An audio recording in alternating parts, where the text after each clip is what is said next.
Welcome to episode 4 of Gringo Gone Wild. I'm Rusty Johnson. The Land Cruiser launched into the air and bounced onto the sandy desert. My rearview mirror showed the paved streets pulling away like the end of a rope vanishing behind a whirling trail of dust. Soon only sand and scrub brush could be seen in all directions. After spending several days in South Africa, I left the paved roads and trekked over the sand into southern Botswana's Kalahari Desert. The road was corrugated like a washboard, forcing the truck to violently vibrate and veer side to side.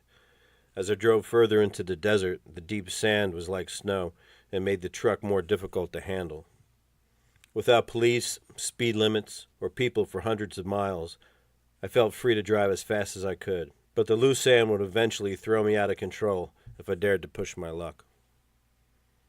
This truly untamed part of Africa is endless rust-red sand dunes dotted with solitary trees and scattered grasses. The Kalahari Desert is part of the largest continuous area of sand in the world. It covers approximately 2.5 million kilometers within the countries of Congo, Gabon, Angola, Zambia, Zimbabwe, Botswana, Namibia, and South Africa. In some of these areas, the sand reaches over 300 feet deep. Despite the fact the Kalahari Desert lacks any surface water, it technically isn't a desert. It's a semi-arid zone, but nonetheless one of the most treacherous lands to travel. Yet this rigorous climate has remained in constant balance, supporting overwhelming diversity of life for millions of years. When I reached camp, I set up my 2-man pup tent next to a sand dune, and then I started a fire. While I cooked an ostrich steak over the flames, I watched the moon slowly peek up over the horizon. Sitting hundreds of miles from modern civilization, I could hear the faint hum of silence. Given that our world is drowning in human-created noise, silence is a quality of life countless people lack. Many individuals have never experienced a single minute of pure silence, whether the faint hum of a refrigerator or the blast of a car horn. Noise surrounds us. As night approached, I heard an odd sound to resonate from the bushes next to me. The sound was like a eat. Eat. Soon the air was overwhelmed with the sound. I poked my flashlight into one of the bushes and learned that these were gecko lizards, thousands of them calling from the bushes in search of a mate. The gecko's love song became rather hypnotic as I lay on the ground and watched the stars. The sheer number of stars was overwhelming, and the cooling air made them intensely shiver and pulsate. As gravity connected me to the lower hemisphere of the earth, I felt as if I was peering down from the night sky, gazing upon an infinite huge city. To this day, I've never looked overhead and found stars more magnificent than the Kalahari sky.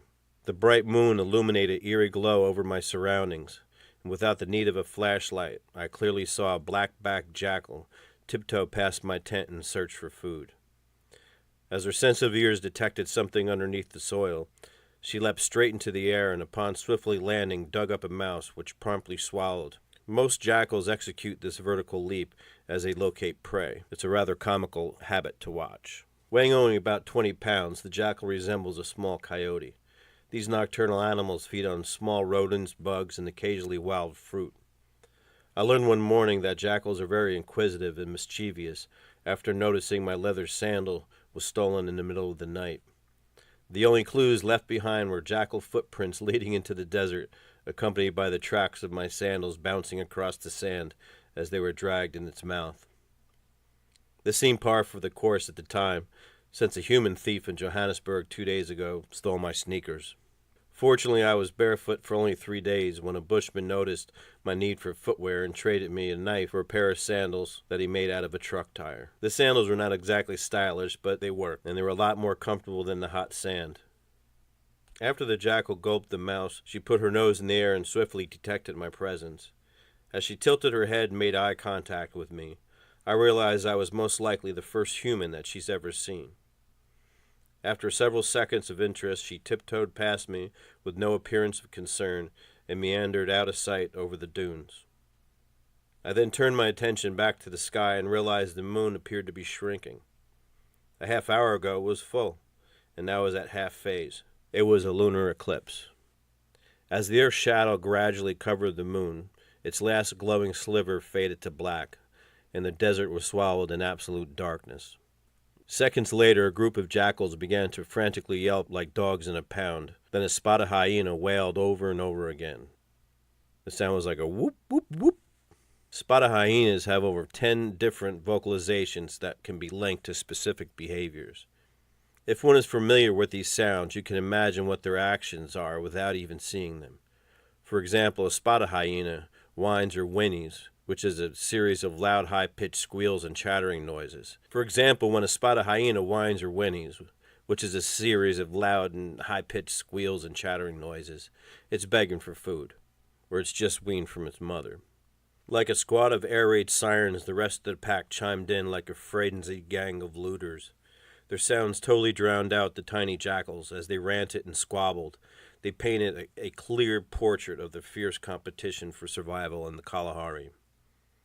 The accelerated speed of the whoops led me to believe the hyenas were challenging a lion over a kill. More than likely, the lion was taking advantage of the eclipse's complete darkness and tackled down an antelope. The Kalahari lion, with its characteristic black mane, was once thought to be a subspecies of its own, but now is classified as a lion particularly well adapted for a desert-like environment. Its fur is lighter than lions elsewhere and serves as excellent camouflage in the sand. They also adapted the ability to go weeks without drinking water and survive on a minimal amount of prey. In this vast region, they must fight harder for their food than any other territory because stalking is much more difficult in such a wide open area. As I suspected, a lion's roar cut deep through the night, and immediately the hyena whoops were replaced with high-pitched cackling laughs. This comedic yet sinister sound, which is associated with the common name laughing hyena, is typically made by individuals while being chased or attacked. The lion must have been protecting her kill as the hyenas tried to steal it from her. I specify her because after a lion's typical 20-hour day of resting, 90% of the time it is the female that hunts. Males simply trail behind female after the quarry is killed, and then he will run in and claim his, quote, lion's share. With 2 deep bursts of the lion's lungs, she called out to the rest of her pride. It sounded like a ahoo, ahoo. The chilling sound took my breath away. The rest of the pride must have arrived quickly because the hyenas began to whoop again. But now the sound had a long, drawn-out ooh, which means the competition for the kill has become far too fierce, and the hyenas have decided to hang back at a safe distance and wait for the lions to finish eating. Occasional fast whooping followed, which expressed their impatience while sitting on the sidelines. The moon gradually reappeared, brightening the desert once again, and I retired to my tent. As I fell asleep, I heard the hyenas bickering over the scraps of the kill, and the sound of the lions calling to one another soon faded off into the night. What has always intrigued me about Africa is its true wildness. And you watch TV and you see anything really about Africa, the majority of it is about the wildlife. The fierce competition, beautiful animals, the giant animals, dangerous animals. Again, there's another wild side to Africa, the human side. I really experienced this once when I was sitting in a lounge. I first was entering a town called Bulawayo. Bulawayo is the second largest city in Zimbabwe. The name actually means the place of slaughter due to the blood-stained past of a slow transition into a modern city. And I was heading for a private bush lounge on the outskirts of the city. But it was a Friday night and very nerve-wracking going through the city. On Friday night, everybody got paid. And it almost seemed like a riot was going to ensue. But it was just people out being wild and partying and I guess having a good time. Some not so much. I'm sure a lot of crime was happening that night. But I asked somebody what was going on, and he just said it was Friday. Just that's the way the area was. Extremely nerve-wracking when a tourist driving through the city in a brand new white Land Cruiser. I caught a lot of attention, so I quickly got out of the city and went to this little bush lounge just on the outskirts of the city. Stopped into the restaurant and the lounge and ended up meeting people that were sitting at a table next to me. As I started to relax at the table, I felt a real welcoming energy to the people that were sitting next to me. And one of the men was very well spoken, said, "Good evening. My name is Matusi. Are you local?" I said, "No, sir. I'm from the United States. I stopped off here for the night before driving into the bush." "To do what?" he replied. As I began to explain my reasons and my intentions, the rest of the men leaned in and listened. After I concluded, they all seemed rather pleased. They were impressed with the fact that I was a single independent person looking to observe and live the world firsthand, not as a diamond investor, a tourism company, or a scientist, but as an equal. They told me that many Westerners have an awful habit of coming to Africa to exploit the people and its wildlife for personal gain, to even study the citizens as if they were wild animals. They seem to believe that, no different than the cockroach, many Westerners infest all corners of the globe with the intent to take over and spoil the wealth of its inhabitants strictly for their own profit. Relieved they approved of my presence, I asked if they were from Zimbabwe. "No," they all replied. One was from Botswana, two were from Nigeria, and the two sitting at the end of the table were brothers from Rwanda. They emigrated from their native homes to seek better work and became friends on the job. They were Masons and showed a deep pride for their craft. They agreed that they have a better life here in Zimbabwe, and they're glad that they moved from their homelands. "Especially Mawaka and Solango," Matusi said, indicating the two brothers from Rwanda sitting at the end of the table. Matusa told me that he had lived a challenging life. The others nodded their head in agreement. Africans rarely complain or feel sorry for themselves, and are very respectful of what fate brings them. So it did not surprise me when the brothers remained rather quiet while Matusi explained their story.